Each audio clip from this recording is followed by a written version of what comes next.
think is amazing. I think he has great technique. He has crazy knockout power. That difference. We all know Tank best weight is 35, 40. You fought Barrios at 40, 35, 40. And you fight Jake Paul, who getting better. I'm like I said, and he got 6 feet tall. Where Tank gonna hit him?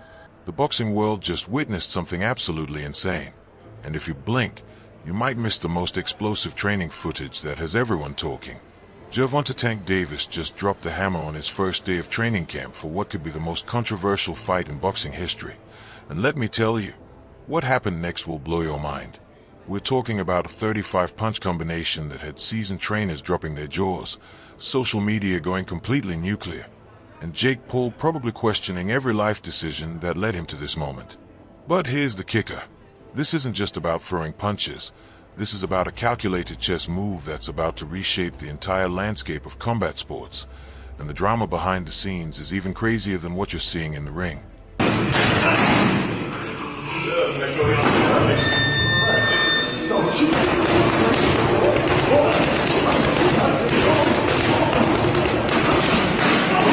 Let's dive into the madness that went down when Tank Davis stepped into the gym knowing that his next opponent wouldn't be some seasoned veteran or rising contender, but a YouTuber turned boxer who somehow convinced the world he belongs in the same ring as one of the most feared knockout artists in the sport.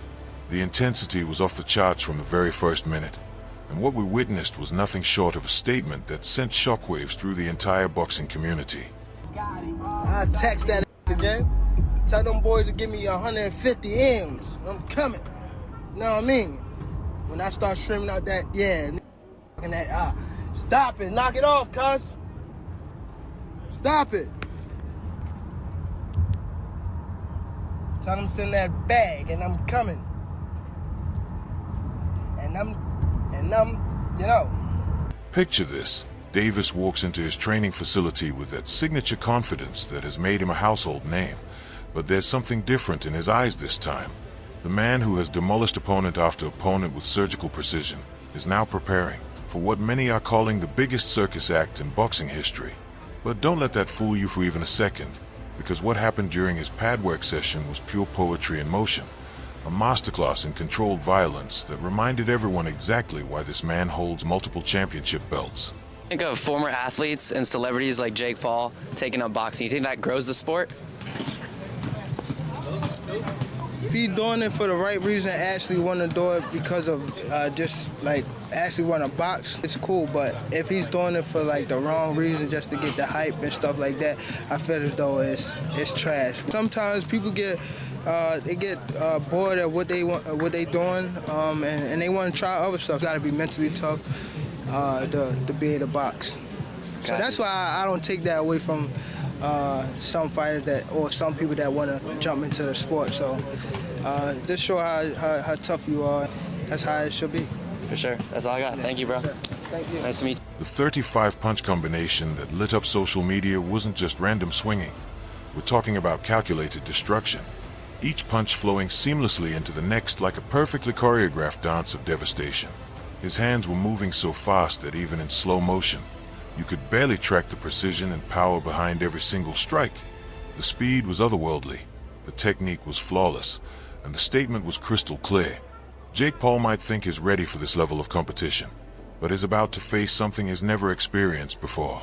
Boxing has gone too far. Jake Paul is taking on Gervonta Tank Davis in an exhibition bout this November. The fight will be taking place in Atlanta between the cruiserweight and the 135-pounder. Nearly a 100-pound difference between the two guys. This is absolutely insane. Let me know what you guys think about this in the comments down below. But here's where things get absolutely wild. Davis didn't just let his fists do the talking. Oh no. He took to Instagram with a message that had the entire combat sports world losing their collective minds. See you all soon. I guess ATL going to be two-turned. He posted, followed by the knockout punch of all social media declarations. Tell them to send that bag and I'm coming. Now, if you think this was just some casual post-workout flexing, you're missing the bigger picture entirely. Man, that's the circus. If you want to join the circus, that's the circus. I don't see the value. I just see money involved in that.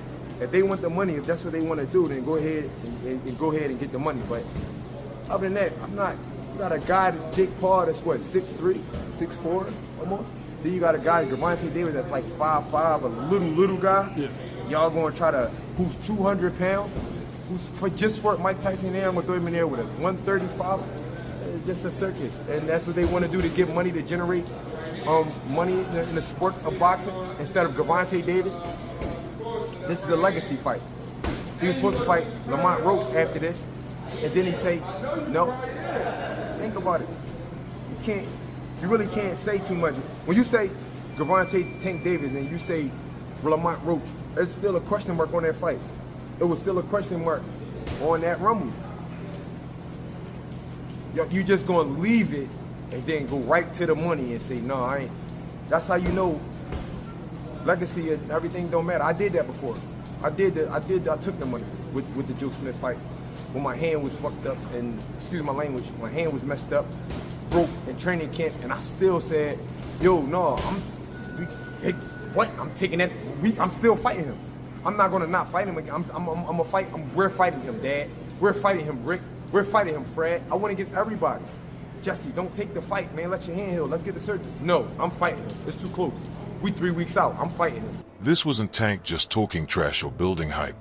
This was a masterfully crafted business announcement wrapped in the swagger that has made him one of the most marketable fighters on the planet. When he says send that bag, he's not begging for money. He's demanding the respect that his skill level commands in an industry where financial security and legacy often collide in the most dramatic ways possible. Modern boxing isn't just about who can hit harder or move faster. It's about understanding your worth in a marketplace where one fight can set you up for generations. Things for Lego. Jake Paul is fighting Gervonta Davis. Crazy. Your thoughts on this? I have locks with Snaggy right there. I think Jake Paul wins that fight. You're way look. Obviously, Gervonta Davis has way more experience. He's a hell of a fighter. He's done so much more for boxing, and you know, than a lot of people. But to say that, you know, that's not, everyone's going to want to watch that fight. I think it's a genius idea. I think Jake Paul sets the craziest expectations, and I think he sets the bar so high now in the boxing world. Jake Paul revived boxing. You know, people could say what they want to say about it, but Jake Paul really revived the sport of boxing. You know, Joe Rogan once said previously, not so long ago, but he did speak about how boxing would eventually die out and all the eyes would shift to MMA. And it's true. I sit there, I'll watch UFC whenever there's an amazing pay-per-view event. I'm always watching it. Boxing, I don't really watch it as much. And yeah, you can call me a casual to the sport. I'm just getting into it. But the people that are just getting into the sport, UFC is like the new boxing, what it was 20, 30 years ago. So Jake Paul is changing and reviving the sport of boxing, in my opinion. But I think that Jake Paul wins that fight. I love Gervonta as a fighter. I think he's amazing. I think he has great technique. He has crazy knockout power. Don't underestimate him. You've spoken to him before, haven't you? Yeah. When you're doing it was you and Ron Garcia and Gervonta and Tank when they were fighting. Yeah. I just spoke with Gervonta today, actually. So when I get back to Miami, him and I might do something. I don't know. But, you know, I think, like I said, don't count him out, but I think Jake Paul wins. The Atlanta reference isn't just about location. It's about Davis planting his flag in what's about to become the epicenter of one of the most talked about events in recent boxing history. He's not just coming to fight, he's coming to collect. And that combination of confidence and business savvy is exactly what separates champions from pretenders in today's combat sports landscape. I don't see, even at an exhibition. Now, first of all, we went with the Mike Tyson thing, right? So Mike Tyson, 60 years old. You know, obviously we all thinking that, you know, he had to pull his punches against Jake. Either one of them, both of them had to do something to get through the fight, you know, so they couldn't do their 100% thing in the fight. Now we talking about a 135-pound guy, 5'3", right, against a 6 foot, 200-pound guy. What is the point of that? I'm asking you, what is the point of that?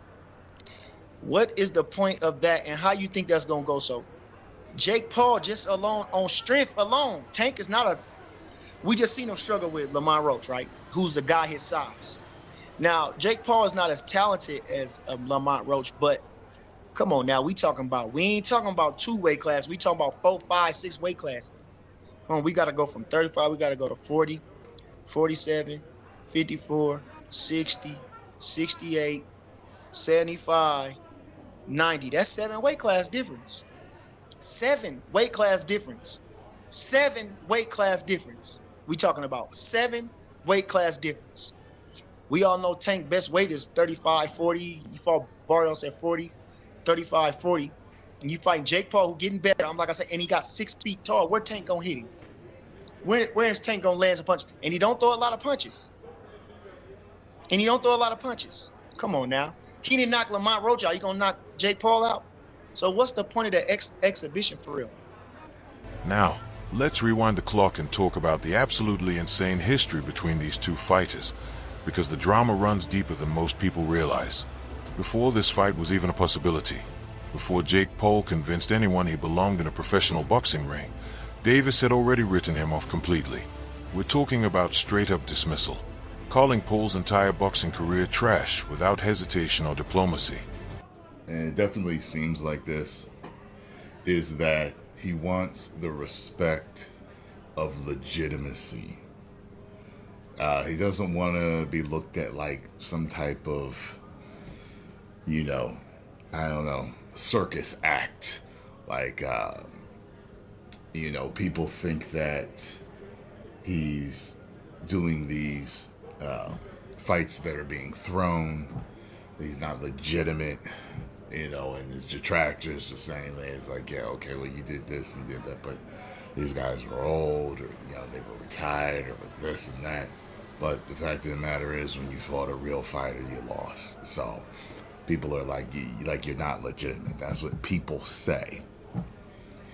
So after everything I've seen on him, if he can beat Tank Davis, I think he'll have his legitimacy card. If he can beat or do something like Rocky 1, to where you got people questioning who won, then he's going to get all the respect in the world. That's how I think it's going to go. Because I've seen Tank just destroy people, body people, play with his food, you know, with people. You know what I'm saying? Tank is legit as it gets. This wasn't just professional skepticism. This was Davis representing the voice of traditional boxing purists who watched in horror as celebrities and internet personalities started invading their sacred space. Davis didn't hold back, suggesting that Jake Paul only got into boxing because he was bored with YouTube and needed a new way to stay relevant. The criticism was brutal, direct, and it perfectly captured the tension between old school boxing culture and the new wave of entertainment-driven combat sports. Then this is the type of event that will probably push him even further along in his popularity. If he puts on a good performance and it's an exciting fight or exhibition and anything, and he winds up somehow looking good in this, I don't know how it is. It looks to me David and Goliath, but David got skill and Goliath doesn't, but I don't know how it's going to work out. But if for some reason it winds up being a really fun event and it has tons and tons of millions and millions and millions of viewers, when Gervonta Davis goes back to his next fight, which I hope would be a Lamont Roach fight, then maybe some of that will wash into the next fight and it'll be a bigger fight and more money in it for the fighter that he'll actually fight next, who, again, I certainly hope is Lamont Roach. So why did he do it? It's very, very, very clear that he did this. Gervonta Davis did this for the money. And it's not an illogical thing. And if somebody in his situation has this to do, consider all things considered, hey, man, you know, this is what people are going to do. So he has a fight with a tough Lamont, very, very tough Lamont Roach, who people did not say was a tough fighter before he fought him, but Lamont Roach is a very, very tough fighter. He had a deal already done to fight Jake Paul before he caught that draw. So if I'm giving him the benefit of the doubt, I'm going to say, okay, great. If you get you already signed for the Jake Paul deal, that could be $50 million. I'm hearing the numbers I'm hearing somewhere around $50 million. Then if you go back and fight Lamont Roach and the anticipation for the Lamont Roach fight has increased, then you kind of get a double dip on it and it may work out extremely well. But here's the plot twist that nobody saw coming. Jake Paul's persistence actually worked. Despite all the criticism, Despite being called a fake fighter and a publicity stunt, Paul kept winning fights and forcing even his harshest critics to acknowledge his existence. The fact that Gervonta Davis, one of the most elite fighters in the sport, is now stepping into the ring with him proves just how far Paul has come from those early days when nobody took him seriously.